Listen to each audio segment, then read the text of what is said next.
Shalom, Bapak Ibu, saudara-saudara yang terkasih di dalam Tuhan kita Yesus Kristus.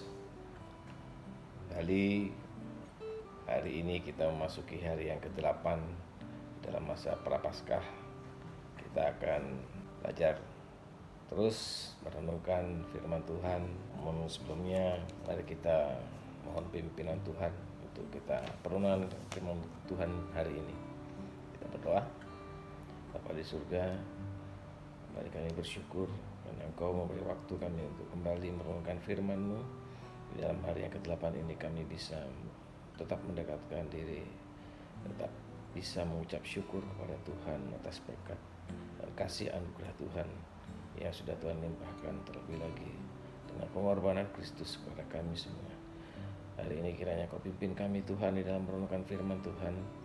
Ya Tuhan, berikan kekuatan kepada kami untuk bisa memahami, dan Kau juga menolong hamba-Mu yang terbatas, yang hina, untuk bisa menyampaikan kebenaran firman-Mu, isi hati-Mu kepada kami semua. Di dalam nama Tuhan Yesus Kristus kami berdoa dan bersyukur. Haleluya. Amin.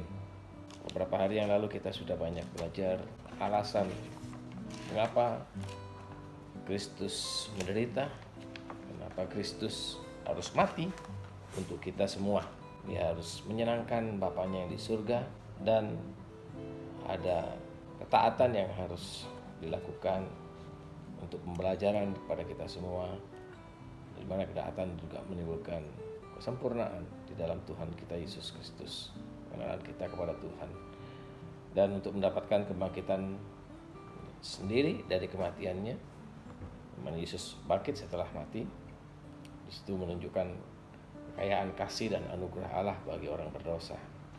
Mananya Allah menunjukkan kasih-Nya untuk kita semua dan untuk membatalkan tuntutan hukum Taurat terhadap kita.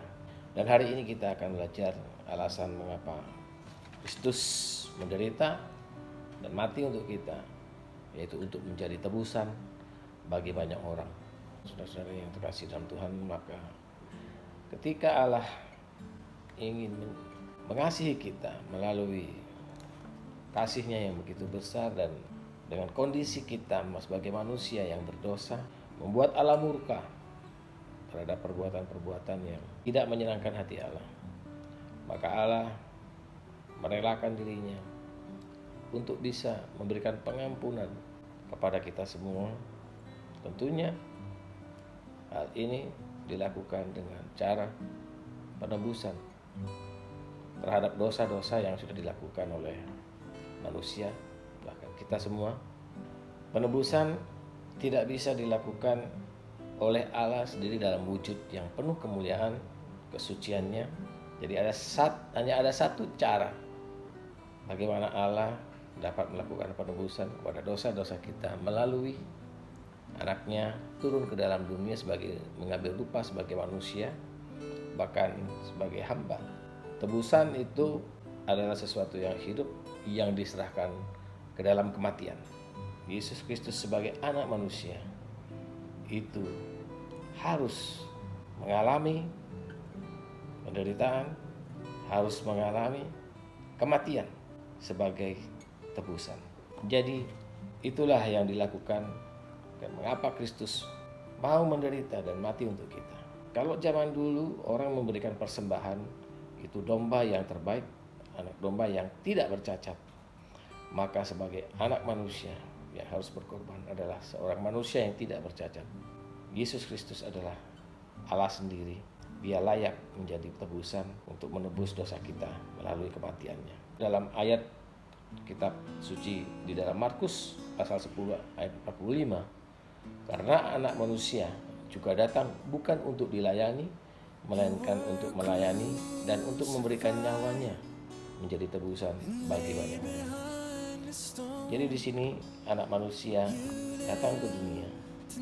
Yesus Kristus menjadi anak manusia yang menderita menebus dosa-dosa kita, tidak datang untuk dilayani, tapi Dia datang untuk melayani kita semua. Di sini kita bisa memahami, bahkan merenungkan firman Tuhan, bahwa kita sebagai anak-anak tebusan juga harus bisa meneladani kehidupan Tuhan kita Yesus Kristus, di mana kita harus bisa melayani, tapi bukan hanya ingin dilayani saja. Bapak Ibu, saudara-saudara yang terkasih di dalam Tuhan, bahwa untuk menjadi anak-anak Tuhan yang melayani, itu perlu kerendahan hati, bisa mau menjadi hamba.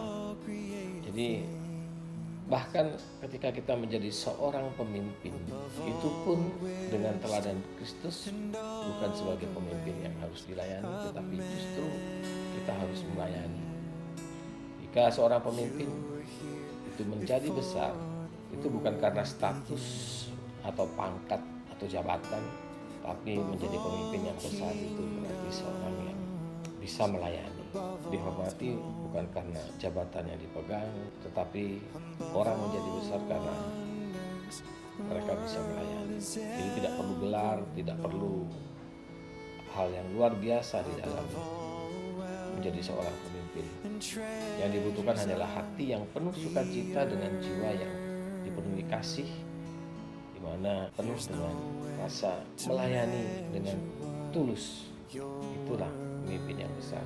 Yesus juga mengajarkan murid-muridnya untuk menjadi pelayan dan hamba agar bisa menjadi orang yang besar. Di dalam Markus 10 ayat 43 sampai 44, Yesus sendiri datang bukan untuk dilayani, tapi untuk melayani dan menebus kita.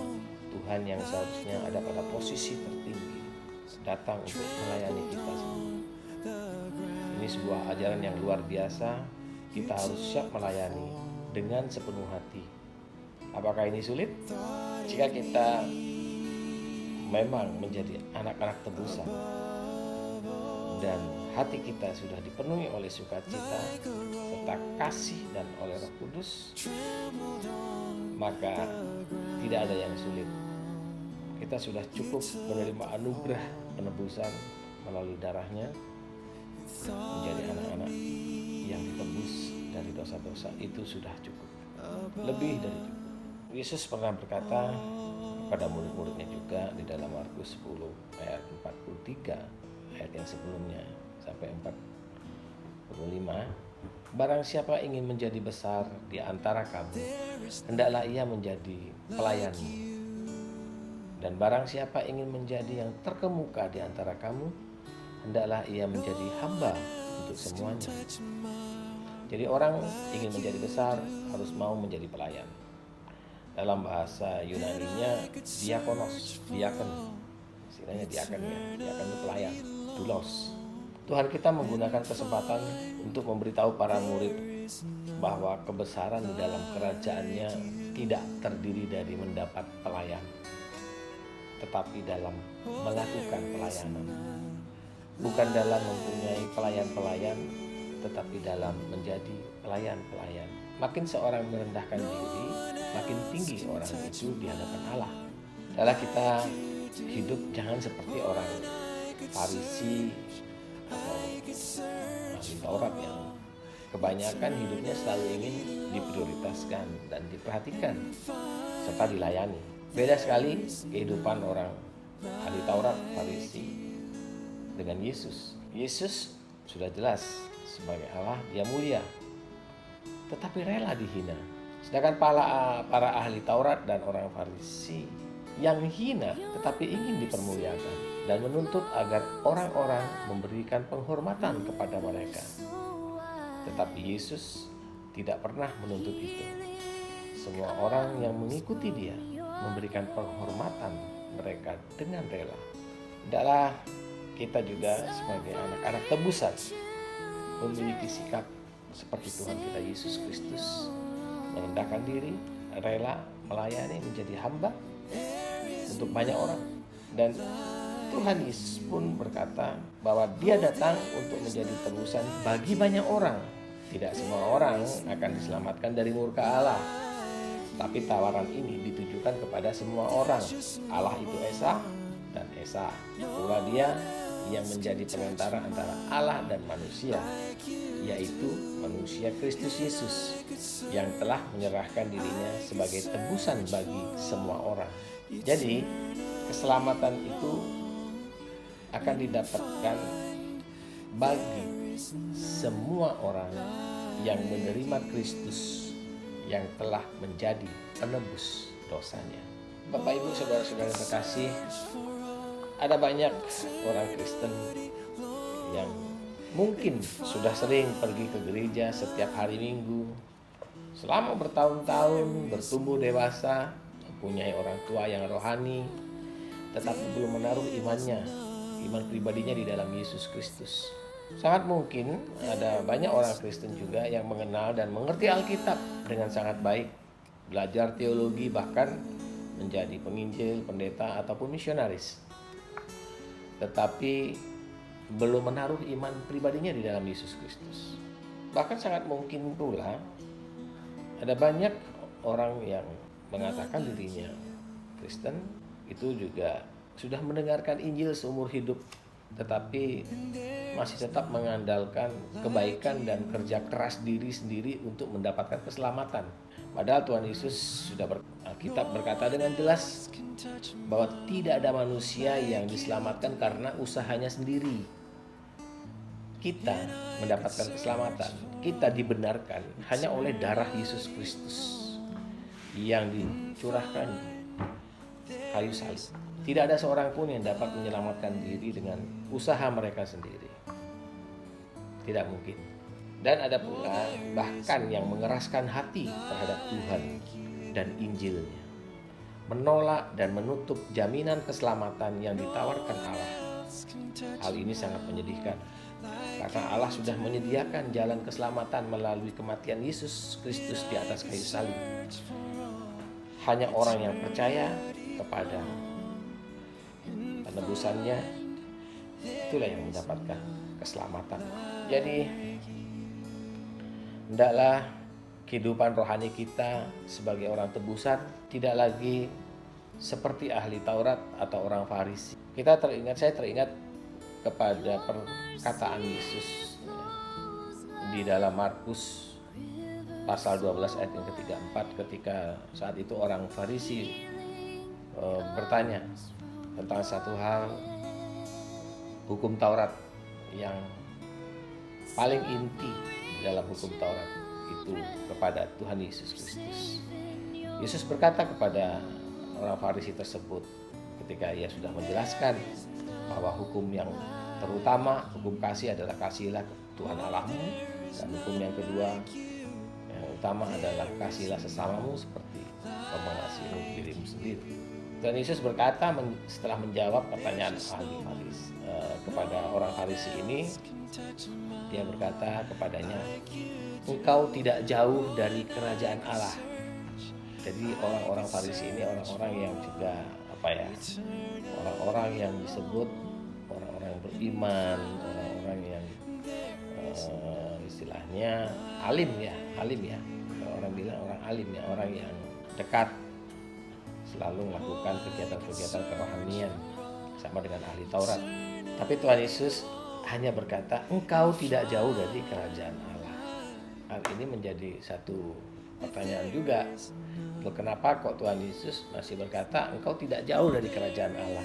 Jadi mungkin orang Farisi ini memang paham tentang kitab suci, banyak belajar tentang kitab suci sama seperti kita, sudah rajin ke gereja, baca Alkitab, tapi belum menaruh iman pribadinya di dalam Yesus Kristus, belum percaya kepada Tuhan kita Yesus Kristus, sehingga sangat mungkin berada sekian milimeter saja di luar kerajaan Allah, tetapi tidak berada di dalamnya. Apakah kita berada di dalam kerajaan Allah atau hanya sekian milimeter di luar kerajaan Allah? Kita mungkin dekat sekali, tetapi kita belum memberikan hidup kita yang benar sebagai hamba kepada Yesus Kristus. Kita belum menerima Dia sebagai juru selamat secara pribadi, dan kita belum memiliki relasi yang dekat dengan Tuhan. Kita harus menjadi pewaris kerajaan Allah yang tinggal di dalamnya, bukan hanya berada sekian milimeter berada di luarnya.